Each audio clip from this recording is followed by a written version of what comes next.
There we go. A handy dandy light. And Jeep all taken apart, the 97 Cherokee Sport. For those of you who want to know what the 8.25 axle looks like, the 825, it's almost the equivalent of a Dana 44, just it's a little bit smaller than a Dana 44. This is what the axle itself looks like.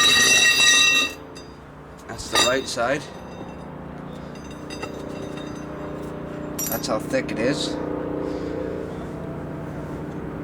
Pretty thick, actually. Pretty damn thick. Let's see. Our measurement. Here's a pair of safety glasses. There's the axle. Probably about 1.5 inches, 1.25 inches. Maybe more like 2 inches thick. See? It's a pretty thick piece of equipment. There's a C horseshoe clamp sort of thing that helps hold it in. And we're just replacing the bearings and seal.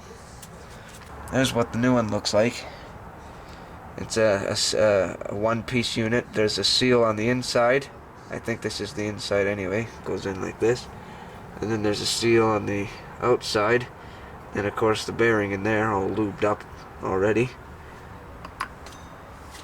But I'm not quite sure how this goes on. It either goes on like this, or it goes on like this. Not sure which end goes in first. There's the differential cover.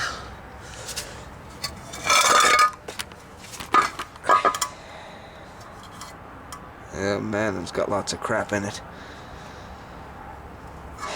Just scrape all this RTV off.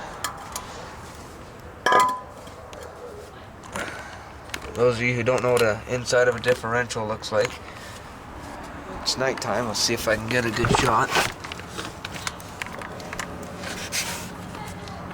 There. This is an open differential, this type, and which means that the tire that has the least amount of traction will spin. So it's pretty much useless, this type of differential. If you get a limited slip, it helps with slipping, but you can still spin. If you get a locking differential, preferably the Eaton E-Locker, damn, that's a good differential. They go through anything. There's the oil.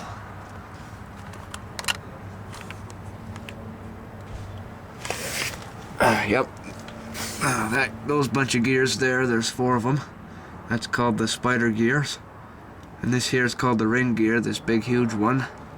And then there's some clamps and then the axles. And then that thing on the end of the axles with the studs is called the hub. This whole thing here.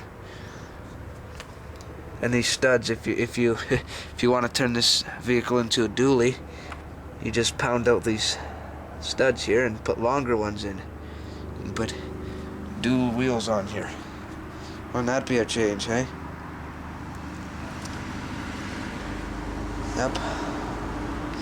This is the old seal. And then I have a little spring on here to help with tension. Here's the pin that locks everything. Make sure this axle doesn't slide out on you. And then there's a weird looking